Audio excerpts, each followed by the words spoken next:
Hello, today is Saraswati Day, and Saraswati is the goddess of creativity, flow, arts, literature, inspiration, music. But I'm going to share with you this channel message today in a completely non religious way and in a very self empowering way. So, today in Bali, people go to temples and pray to this goddess. They put flowers and offerings on books, music books, and school books, praying for the inspiration, praying for flow and beauty and arts in life. But I want to share with you this channel message not from a place of praying to a deity or an entity outside of us, but actually to a frequency within ourselves. So instead of thinking of Saraswati as a goddess, think of her as the frequency holder. Think of her as this place within ourselves that holds the frequency of creativity and flow and beauty, art, inspiration, ideas, music.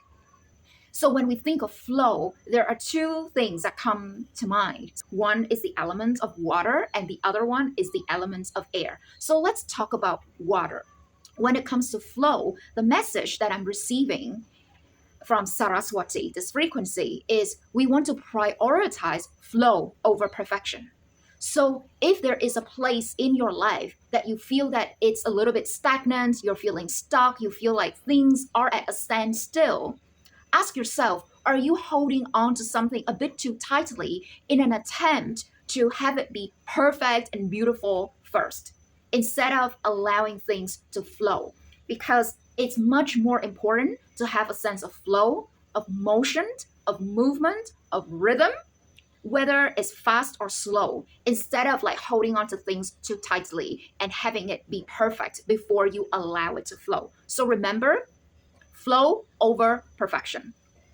Okay, the second element, air. When we think of airflow, it's about the circulation of air, it's about the exchange of ideas, having conversations with people, allowing this exchange of ideas, this circulation of ideas to happen. So, again, if you are having a project or an endeavor that's feeling a little bit stuck or stagnant, perhaps you're not meant to be doing it all by yourself. Allow yourself to have a conversation with someone to bounce ideas off. When you are talking to someone or having a conversation, oftentimes you will have ideas drawn out or pulled out of you. Instead of having all of these thoughts like stuck in your head, you're actually allowing the stream of thoughts to come out of your head and into your mouth. You're actually seeing them in words, and you're actually going to be able to see that more clearly.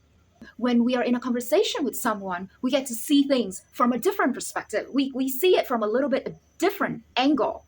This happens all the time with my clients who have books to write, who have ideas that they want to bring to life in the book, but they have so many ideas that are just like sitting there in this block within their head. But in our conversation, we give these ideas a place to flow, to be exchanged, to have some catalyst.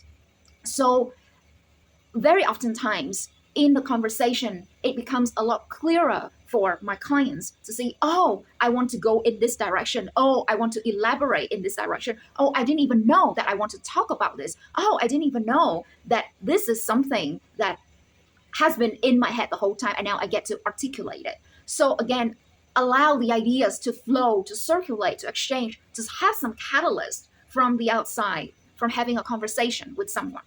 That's a channel message from Saraswati today for you. And if you have a lot of ideas that you want to bring to life in a book, if you want to have some guidance on pulling these ideas into actual form and bring it into a book, come talk to me and send me a message. I'm happy to help.